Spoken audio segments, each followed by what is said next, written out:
Hello दोस्तों, दृष्टि IAS के न्यूज ऑन मैप प्रोग्राम में एक बार फिर से आपका स्वागत है।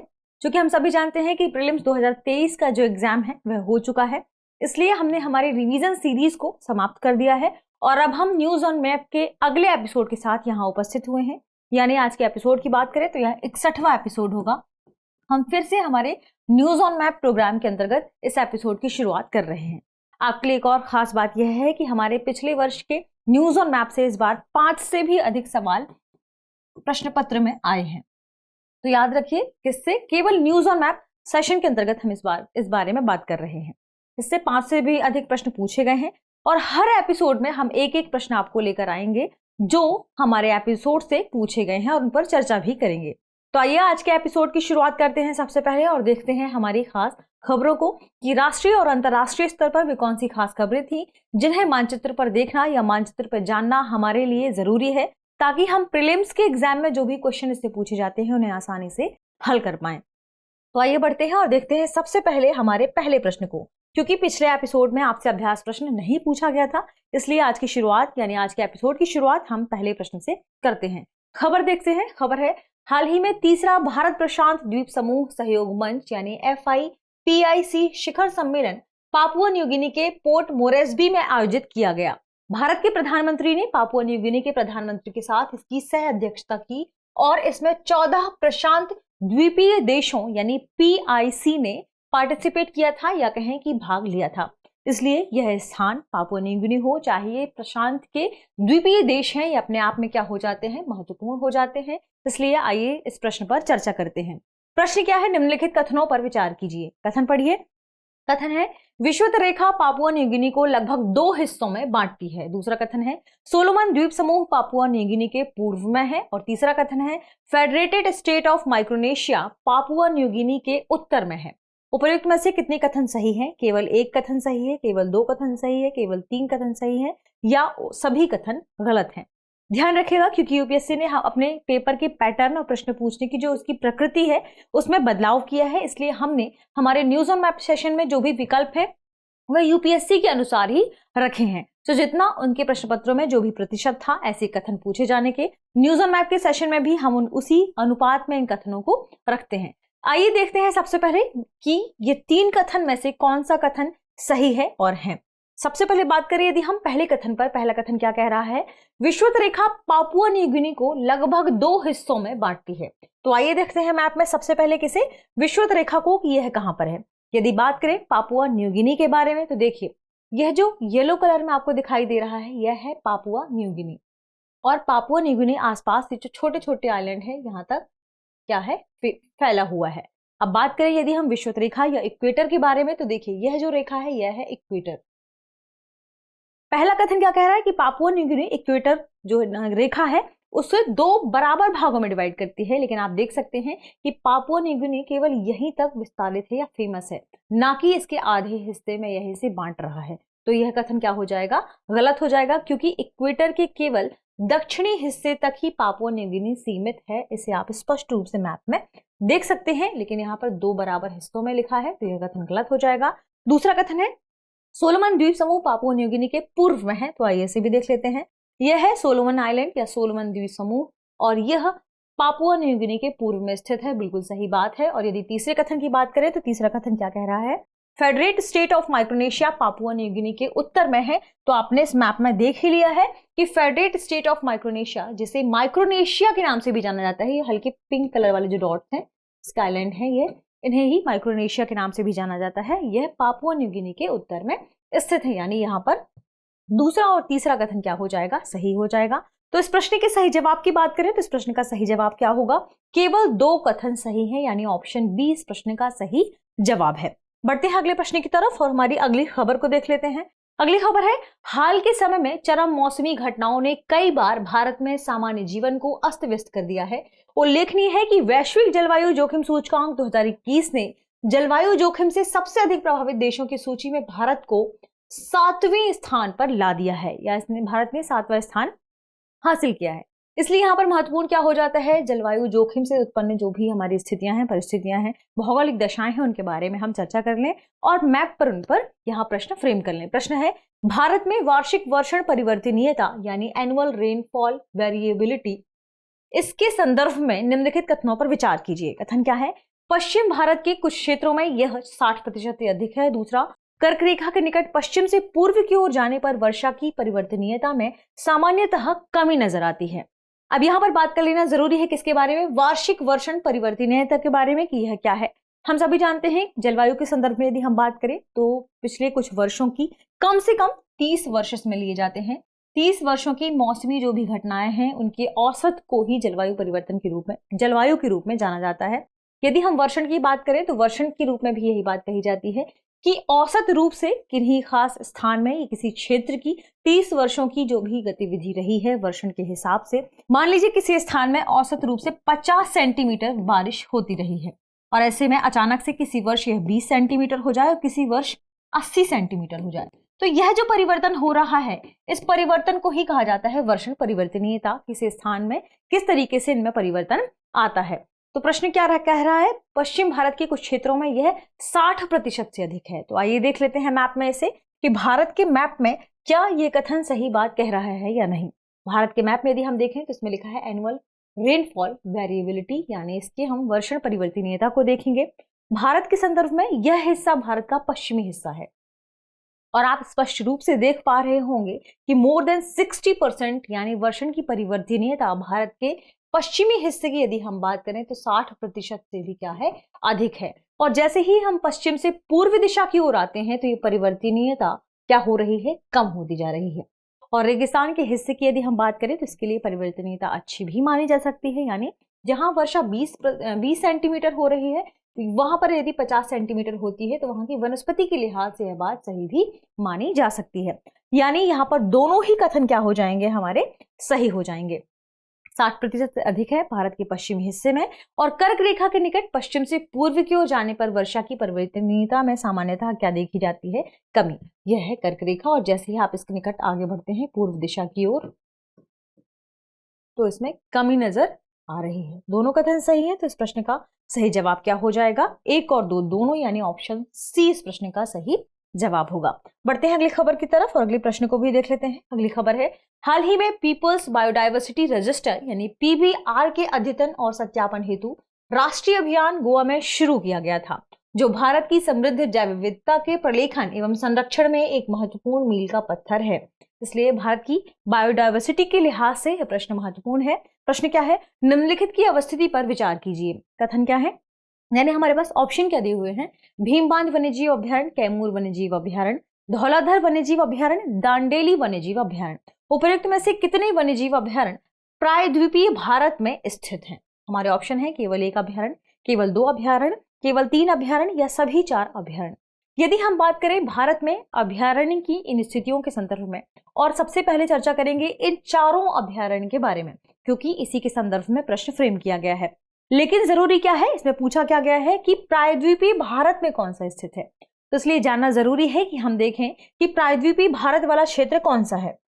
बात करें प्रायद्वीपीय भारत के क्षेत्र की तो इस बिंदु से लेकर इस बिंदु तक की जो स्थिति है, निचले हिस्से की बात करें यदि हम भारत की, तो यह होता है प्रायद्वीपीय भारत और इसे ही कहा जाता है प्रायद्वीपीय भारत। अब प्रायद्वीपीय भारत क्यों कहा जाता है? क्योंकि यह हिस्सा है जो अपने तीनों ओर से जल से यानी समुद्र से या कहें महासागर से क्या है, घिरा हुआ है। तो जल से घिरे हुए होने की वजह से ये जो तीनों हिस्सा है जल से घिरा हुआ है, इसलिए इसे क्या कहा जाता है? प्रायद्वीपीय भारत। अब बात की जा रही है कि उन चारों में से कौन से वन्यजीव अभ्यारण्य हैं जो प्रायद्वीपीय भारत में स्थित हैं। यदि हम बात करें इन चारों की लोकेशन के संदर्भ में तो देखिए, भीमबांध वन्यजीव अभ्यारण्य कहां पर स्थित है? बिहार में। तो आप जानते हैं ये भारत के उत्तरी हिस्से वाला हिस्सा है। वहीं कैमूर वन्यजीव अभ्यारण्य भी कहां पर स्थित है? बिहार में। तो यह भी क्या हो जाएगा? भारत का उत्तरी हिस्सा हो जाएगा। धौलाधर की बात करें तो यह भी भारत के उत्तरी हिस्से में स्थित क्या है? वन्यजीव अभ्यारण्य है। जबकि यदि हम दांडेली वन्यजीव अभ्यारण्य की बात करें तो यह भारत के प्रायद्वीपीय हिस्से में स्थित क्या है? वन्यजीव अभ्यारण्य है। अब आइए इनके चारों की लोकेशन को हम देख लेते हैं। यदि हम बात करें भीमबांध के बारे में तो देखिए, भीमबांध वन्यजीव अभ्यारण्य और कैमूर वन्यजीव अभ्यारण्य ये दोनों कहां पर स्थित हैं? बिहार में स्थित हैं। यह बिहार का मैप है, इसके अंतर्गत ही ये स्थित हैं। वहीं यदि हम बात करें धौलाधर के बारे में तो धौलाधर यहाँ पर स्थित है। अब आपको कमेंट सेक्शन में बताना है कि धौलाधर वन्यजीव अभ्यारण्य भारत के किस राज्य में स्थित है। वहीं यदि हम चौथे की बात करें तो यह है दांडेली वन्यजीव अभ्यारण्य और यह है कहां पर स्थित है, कर्नाटक में। ठीक है, और यही वह वन्यजीव अभ्यारण्य है जो प्रायद्वीपीय भारत में स्थित है। इस तरह यदि इस प्रश्न के सही जवाब की बात करें तो यही स्थित है कहां पर, प्रायद्वीपीय भारत में। तो कितने वन्यजीव अभ्यारण्य प्रायद्वीपीय भारत में स्थित है, केवल एक अभ्यारण्य। यह इस प्रश्न का क्या होगा, सही जवाब होगा। चलिए बढ़ते हैं अगले प्रश्न की तरफ और अगले प्रश्न को देखते हैं, अगली खबर को देखते हैं। खबर है, हाल ही में भारत की G20 अध्यक्षता में प्रथम G20 आपदा जोखिम न्यूनीकरण वर्किंग ग्रुप यानी DRRWG की बैठक हुई, जिसमें भारत ने आपदा जोखिम न्यूनीकरण के महत्व पर जोर दिया। प्रश्न क्या है, प्रश्न है भारत के कितने पड़ोसी देश G20 के सदस्य हैं। ध्यान रखिएगा, इस प्रश्न को क्यों फ्रेम किया गया है, क्योंकि लगातार कई बार सीमा से संबंधित देशों के संदर्भ में प्रश्न पूछ लिए जाते हैं और भारत के पड़ोसी देशों के बारे में हमें जानकारी होनी चाहिए। यदि हम बात करें कि भारत के कितने पड़ोसी देश G20 के सदस्य हैं तो हमारे ऑप्शन है 1 2 3 4। सबसे पहले जानते हैं हम G20 देशों के बारे में। तो आइए देखते हैं इसके मैप को कि कहां पर है G20 देशों की अवस्थिति। तो जो आपको ब्लू कलर दिख रहा है ये सभी G20 देशों की स्थिति के संदर्भ में मैप लिया गया है। G20 की क्योंकि भारत अध्यक्षता कर रहा है इसलिए भी यह प्रश्न इस बार महत्वपूर्ण हो जाता है। यदि हम बात करें G20 देशों की स्थिति के संदर्भ में तो देखिए यहाँ से कनाडा, यूनाइटेड स्टेट और मैक्सिको शामिल है, यहाँ से ब्राजील, अर्जेंटीना शामिल है। यूरोप की बात करें अगर तो देखिए European union, Germany, UK, France और इटली शामिल हो जाता है। वहीं तुर्की और सऊदी अरेबिया भी इसमें शामिल हो जाते हैं। इसके अलावा Russia, China, India, Japan, Republic of Korea, Indonesia, Australia और साउथ कोरिया ये सभी का है G20 देश हैं। अब यदि हम बात करें भारत के पड़ोसी देशों के संदर्भ में कि भारत का कौन सा पड़ोसी देश है जो G20 में शामिल है, तो आप यहां स्पष्ट रूप से देखकर बता सकते हैं कि चाइना वह देश है जो G20 में शामिल है। यानी इस प्रश्न के सही जवाब की बात करें तो एक देश है जो G20 के अंतर्गत शामिल किया जाता है भारत के पड़ोसी होने के संबंध में। तो ऑप्शन ए इस प्रश्न का क्या हो जाएगा, सही जवाब हो जाएगा। बढ़ते हैं अगले प्रश्न की तरफ और अगली खबर को देखते हैं। अगली खबर है, हाल ही में स्टेटिस्टिका साइट से प्राप्त जानकारी के अनुसार ब्राजील कॉफी का सबसे बड़ा उत्पादक देश। ध्यान से पढ़िएगा क्योंकि हमारे एक सेशन से ऐसा भी हुआ है कि हमारी खबर से ही प्रश्न डायरेक्ट फ्रेम कर लिया गया है, तो इसलिए आपको खबर भी ध्यान से पढ़ने की जरूरत है।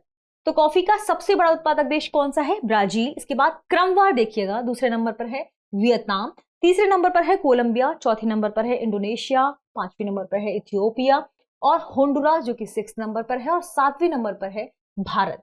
यानी भारत में कॉफी के उत्पादन के मामले में भारत 7वां सबसे बड़ा क्या है, उत्पादक देश है। तो ध्यान रखिएगा, कहीं कहीं 6 भी मिलता है लेकिन मैक्सिमम जो सोर्सेस है वहां पर क्या मिलता है कि भारत कॉफी के मामले में 7वां सबसे बड़ा उत्पादक देश है। प्रश्न क्या है, प्रश्न है कॉफी उत्पादन के संदर्भ में निम्नलिखित राज्यों पर विचार कीजिए। ऑप्शन है केरल, तमिलनाडु, ओडिशा, पश्चिम बंगाल। उपर्युक्त में से कितने भारत के कॉफी उत्पादक राज्य माने जाते हैं। हमारे ऑप्शन है केवल 1 राज्य, केवल 2 राज्य, केवल 3 राज्य, केवल 4 राज्य या सभी 4 राज्य। यदि हम इस प्रश्न के सही जवाब की बात ढूंढें तो सबसे पहले हमें देखना होगा कि भारत में कॉफी उत्पादक राज्य कौन कौन से हैं, क्योंकि हमने प्रश्न भारत के कॉफी उत्पादक राज्यों के संदर्भ में फ्रेम किया है। तो आइए इसके लिए देखते हैं सबसे पहले मैप को।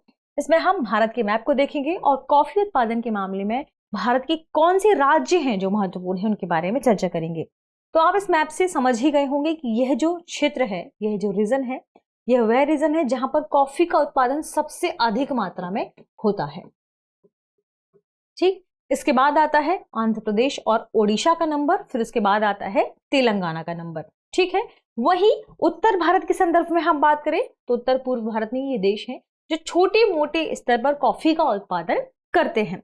कॉफी उत्पादन के लिए हम सभी जानते हैं कि एक औसत टेम्परेचर की जरूरत होती है, यानी लगभग 20 से 27 सेल्सियस डिग्री की बात करें इतने हमें टेम्परेचर की जरूरत होती है और इसी औसत टेम्परेचर के बीच ही कॉफी का उत्पादन किया जाता है। इसके साथ साथ वह भूमि जहां पर छायादार स्थान हो, इसलिए कॉफी के उत्पादन के आसपास केले वगैरह की भी खेती की जाती है ताकि कॉफी का उत्पादन वहां पर अधिक मात्रा में हो। छाया वाले स्थान की जरूरत होती है किसके लिए, कॉफी के उत्पादन के लिए।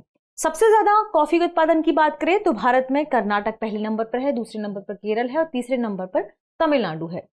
वहीं उसके बाद फिर आता है आंध्र प्रदेश का नंबर, फिर ओडिशा का और फिर तेलंगाना का। इसके बाद भारत के कुछ उत्तर पूर्वी राज्य भी इसके अंतर्गत शामिल किए जाते हैं। लेकिन इसमें आप ध्यान दीजिए कि पश्चिम बंगाल कहीं भी शामिल नहीं है, जो कि हमारे ऑप्शन में है। तो यहाँ पर पश्चिम बंगाल को आप क्रॉस कर सकते हैं, जबकि केरल, तमिलनाडु और ओडिशा ये 3 राज्य हैं जहां पर कॉफी का उत्पादन होता है।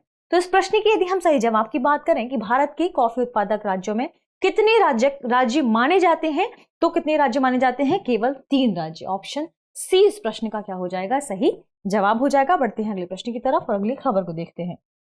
अगली खबर है, हाल ही में अंटार्कटिका में गहरे समुद्र की धाराएं पहले की तुलना में धीमी हो गई हैं, जो संभावित रूप से महत्वपूर्ण विपरीत परिसंचरण यानी ओवरटर्निंग सर्कुलेशन को बाधित कर रही हैं। अब यहाँ पर प्रश्न क्या फ्रेम किया गया है? निम्नलिखित कथनों पर विचार कीजिए। कथन है, एक सतत ठंडी जलधारा पूरे अंटार्कटिका के चारों ओर प्रवाहित होती है। दूसरा, सार्गेसो सागर दक्षिणी अटलांटिक महासागर में एक शांत समुद्री जल का क्षेत्र है। और तीसरा है, अलास्का की धारा एक गर्म समुद्री धारा है। उपर्युक्त में से कौन सा से कथन सही है और है? हमारे ऑप्शन क्या है? 1 और 2, 1 और 3, केवल 2, 2 और 3। इस प्रश्न को हल करने के लिए सबसे पहले जरूरी है कि हम ये जान लें कि ओवरटर्निंग सर्कुलेशन क्या है। यदि हम बात करें ओवरटर्निंग सर्कुलेशन के बारे में, हम सभी जानते हैं कि जब गर्म जलधारा एक स्थान से दूसरी ओर जाएगी, इसे हम एक मैप के थ्रू समझते हैं। देखिए, जब कोई गर्म जलधारा या कहें वार्म सरफेस फ्लो एक स्थान से दूसरे स्थान पर जाएगा, तो वह जल वहां पर जमा तो नहीं होगा, क्योंकि यदि वहां पर बहुत अधिक मात्रा में गर्म जलधारा जाती है और जमा हो जाती है तो जल स्तर बहुत अधिक बढ़ जाएगा। तो ऐसे में वहां से ठंडी जलधारा विस्थापित होती है और एक स्थान से दूसरी ओर जाती है। तो गर्म जलधारा ऊपर सतह की तरफ से जाती है और ठंडी जलधारा निचले हिस्से में यानी समुद्र के अंदर वाले हिस्से से क्या होती है? प्रवाहित हो जाती है और इसे क्या कहते हैं? Cool surface flow. और जो गर्म जलधारा जाती है उसे क्या कहते हैं? Warm surface flow. और इसी तरीके से धाराओं का यहाँ प्रवाह होता है। ये तो हमने समझा किसके बारे में? जलधाराओं के संदर्भ में। और इसी तरीके की जो टर्निंग जलधारा वापस आती है कूल, उस पूरी स्थिति को ही क्या कहा जाता है? Over turning circulation. अब बात करें इस प्रश्न के संदर्भ में। प्रश्न में क्या कहा गया है? एक सतत ठंडी जलधारा पूरे अंटार्कटिका के चारों ओर प्रवाहित होती है। आइए देख लेते हैं कि कहां पर अंटार्कटिका में ठंडी जलधारा प्रवाहित होती है। तो जो रेड वाली है ये गर्म जलधारा है और जो ब्लू वाली आपको दिखाई दे रही होंगी ये ठंडी जलधारा है। दरअसल ये जो ब्लू कलर की रेखा है आप देख रहे होंगे, जलधारा आगे प्रवाहित होती जा रही है, यह है अंटार्कटिका वाला रीजन और ये इसके चारों ओर प्रवाहित होती रहती है। यानी यहाँ पर पहला कथन बिल्कुल सही हो जाएगा। ये जो आपको जलधारा दिखाई दे रही है ये है ठंडी जलधारा जो अंटार्कटिका के चारों ओर क्या हो रही है? प्रवाहित हो रही है। इसलिए यहाँ पर क्या होता है? पहला कथन हमारा क्या हुआ? सही हो जाएगा। दूसरे की बात करें, सार्गेसो सागर दक्षिणी अटलांटिक महासागर में एक शांत समुद्री जल क्षेत्र है। यदि हम बात करें सार्गेसो सागर के बारे में तो इसकी अवस्थिति कहां पर है? यहां। और यह कौन सा हिस्सा है? उत्तरी अटलांटिक सागर, ना कि दक्षिणी अटलांटिक सागर। यह हो जाएगा गलत, क्योंकि उत्तरी अटलांटिक सागर यानी नॉर्थ अटलांटिक सागर में ही स्थित है सार्गेसो सागर। और सार्गेसो सागर की बात करें तो यह बात बिल्कुल सही है कि सार्गेसो सागर यहाँ पर शांत जल क्षेत्र के अंतर्गत पाया जाता है और यह मछली पालन के लिए सबसे अधिक उपयुक्त स्थान माना जाता है। पक्षियों का भी, विभिन्न प्रकार की प्रजातियों वाले पक्षियों का यह घर भी है। लेकिन इसके चारों तरफ यदि हम बात करें तो स्ट्रीम्स होती हैं, जैसे यहाँ पर आप देखिए gulf stream, north Atlantic drift और कैनारी करंट और इसके साथ ही नॉर्थ इक्वेटोरियल करंट। इनके बीच में ही यहाँ पर शांत जल क्षेत्र भी पाया जाता है जिसे सार्गेसो सागर के रूप में जाना जाता है, जो कहां पर है? नॉर्थ अटलांटिक रीजन में है, ना कि साउथ। तो यहाँ पर हमारा दूसरा कथन क्या हो जाएगा? गलत हो जाएगा। यह शांत समुद्री जल तो है लेकिन यहाँ पर दक्षिण अटलांटिक सागर में यह नहीं है। अलास्का की जलधारा की बात करें तो यह एक गर्म समुद्री धारा है। इसके लिए भी आप देखिए मैप। यदि हम बात करें अलास्का के बारे में तो देखिए यह रीजन अलास्का करंट फ्लो वाला है। यहाँ सबसे पहले नॉर्थ पैसिफिक करंट आगे बढ़ता है और जो कि गर्म जलधारा के रूप में जाना जाता है। फिर यहां से यह टकराकर 2 भागों या 2 धाराओं में विभाजित हो जाता है, जिसमें एक जलधारा है अलास्का करंट जो कि गर्म होती है और दूसरी है कैलिफोर्निया करंट। तो यहां पर आने वाली पवनों की वजह से कैलिफोर्निया करंट क्या होती है? ठंडी जलधारा में परिवर्तित हो जाती है। इसलिए अलास्का करंट क्या है, गर्म जलधारा है। यहाँ पर तीसरा कथन हमारा क्या होगा, सही हो जाएगा। यहाँ पर पहला और तीसरा कथन सही है, दूसरा कथन क्या है, गलत है। 1 और 3 यानी ऑप्शन बी इस प्रश्न का क्या होगा, सही जवाब होगा। बढ़ते हैं अगले प्रश्न की तरफ। आपको जलधाराओं के संदर्भ में भी जानकारी होनी चाहिए, इसलिए इसे आप ठीक से देख लीजिएगा। अगला प्रश्न है, हाल ही में Indo Pacific economic framework for prosperity यानी IPEF में मंत्री स्तरीय की दूसरी बैठक हुई है, जिसमें हिंद प्रशांत क्षेत्र के भागीदार देशों के बीच आर्थिक सहयोग में महत्वपूर्ण योगदान को दर्शाया गया है। यह भी काफी महत्वपूर्ण है, इसे आप ध्यान से देख लीजिएगा। प्रश्न क्या है, निम्नलिखित में से कौन से देश इंडो पैसिफिक इकोनॉमिक फ्रेमवर्क में शामिल हैं? हमारे ऑप्शन है ब्रुनेई, पापुआ न्यू गिनी, मैक्सिको, फिजी। सही कूट का चुनाव कीजिए, 1 और 2, 2 और 3, 1 और 4, 3 और 4। यदि हम इस प्रश्न की बात करें, प्रश्न में क्या पूछा गया है, कौन से देश इंडो पैसिफिक इकोनॉमिक फ्रेमवर्क में शामिल है? तो सबसे पहले देखेंगे क्या, इंडो पैसिफिक इकोनॉमिक फ्रेमवर्क में शामिल देशों को कि वे कहां पर हैं। तो आइए देखते हैं इसके लिए क्या मैप। ये अब इंडो पैसिफिक की बात की गई है, यानी इंडियन ओशन और पैसिफिक ओशन की बात हम करते हैं।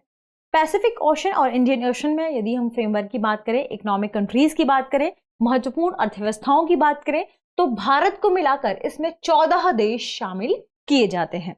यानी कुल कितने देश हैं, 14, ध्यान रखिएगा। अब यदि हम बात करें भारत के अलावा कौन कौन से देश हैं, तो देखिए यहाँ है भारत, फिर साउथ कोरिया, जापान और यूनाइटेड स्टेट ऑफ अमेरिका। ये वे देश हैं जो मान सकते हैं आपके आपस में क्या है, मित्र देश हैं। इसके अलावा इसमें आसियान कंट्रीज भी शामिल की जाती हैं, जिसमें कितने देश हैं, 7।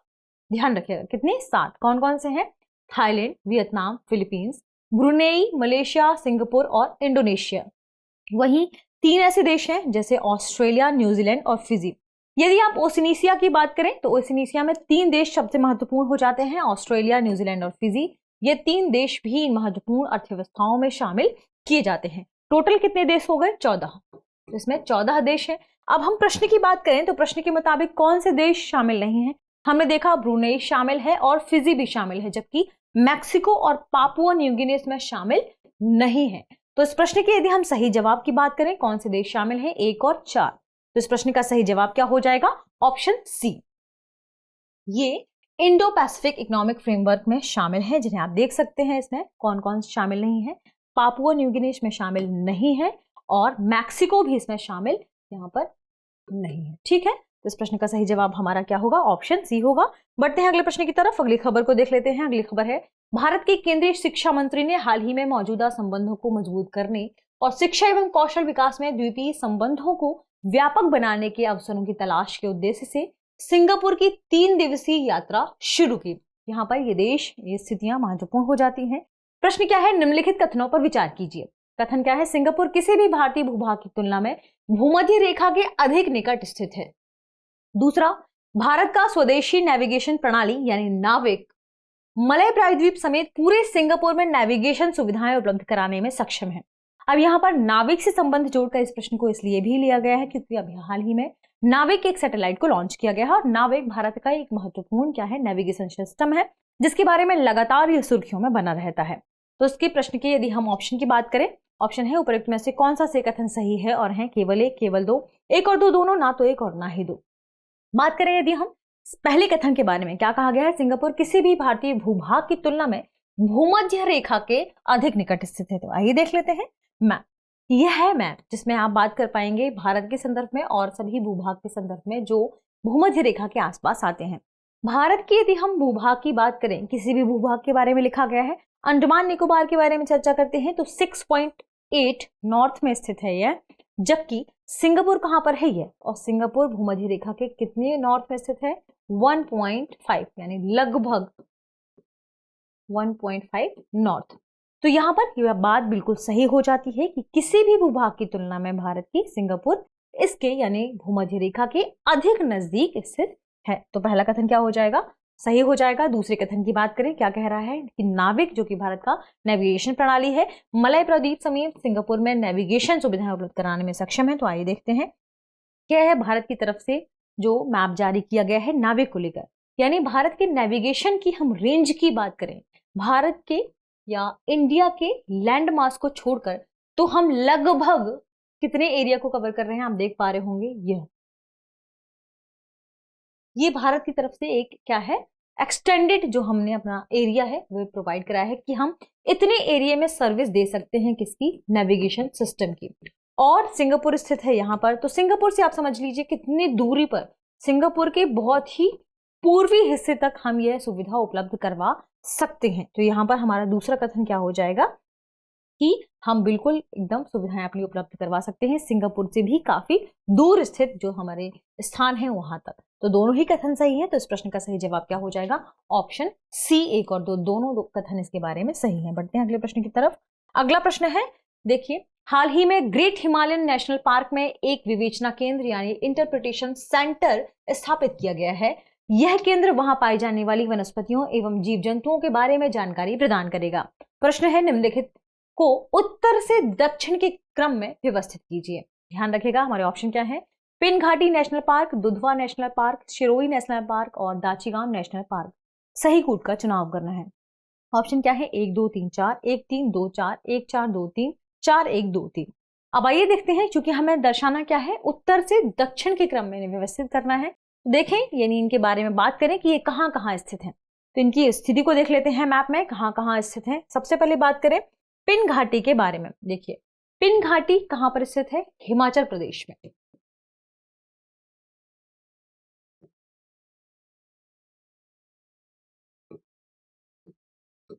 वहीं यदि हम बात करें दाचीगैम के बारे में, तो देखिए कहां पर स्थित है, जम्मू कश्मीर।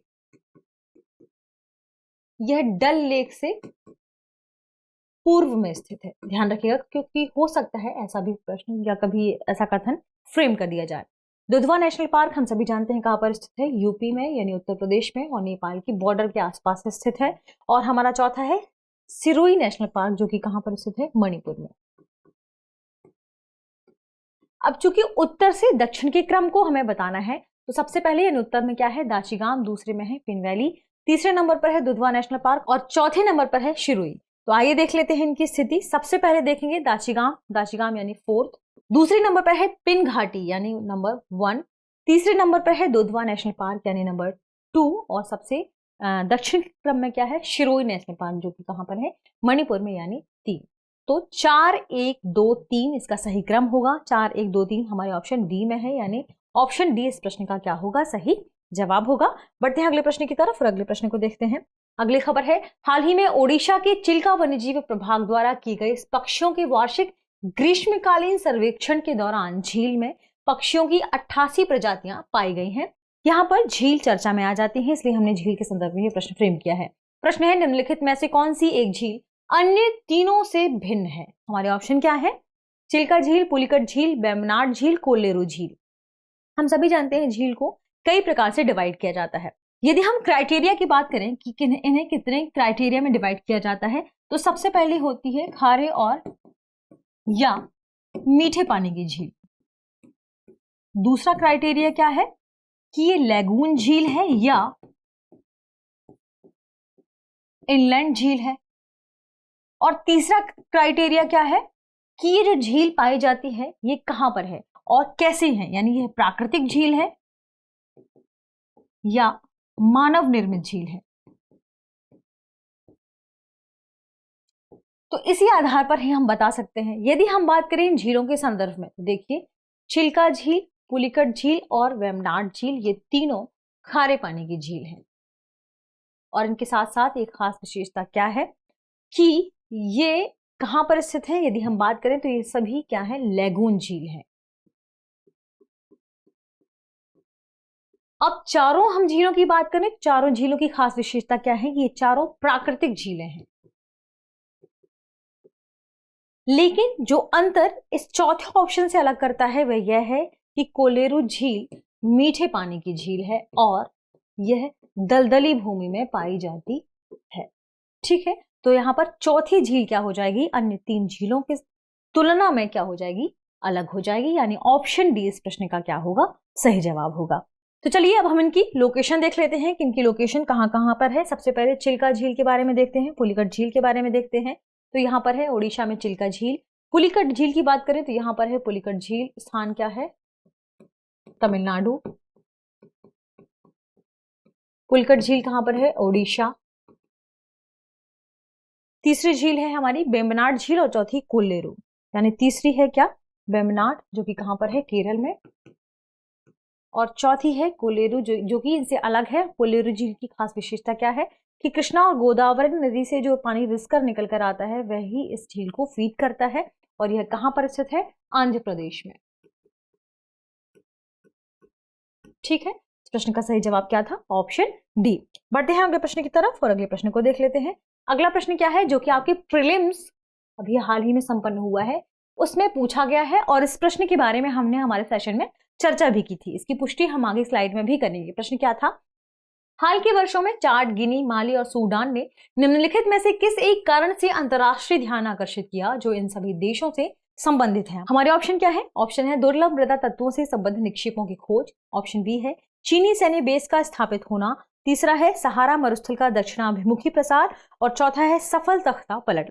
इस प्रश्न के बारे में हमने हमारे एक सेशन में डिस्कस भी किया था विस्तार से कि ये सभी जो देश हैं ये किस लिए फेमस है, अपने सफल तख्ता पलट के लिए। उसके बारे में हमने चर्चा की थी एपिसोड 20 में, जिसकी टाइमिंग है 9:28 पर, यानी 9 मिनट 28 सेकेंड पर हमने यह चर्चा की थी। और इसकी पुष्टि के लिए हम इसका डिस्क्रिप्शन बॉक्स में लिंक भी ऐड कर देंगे, आप उसमें जाकर इसे देख सकते हैं। इस प्रश्न की यदि हम सही जवाब की बात करें तो ये सभी सफल तख्ता पलट के लिए चर्चा में थे, और यह प्रश्न इसलिए पूछा गया है क्योंकि लगातार इससे संबंधित न्यूज हमारे न्यूज़पेपर में कवर की ही गई हैं, और न्यूज़पेपर में ऐसे सवाल लगभग कवर किए जाते हैं, इस वजह से इस प्रश्न को फ्रेम किया गया था।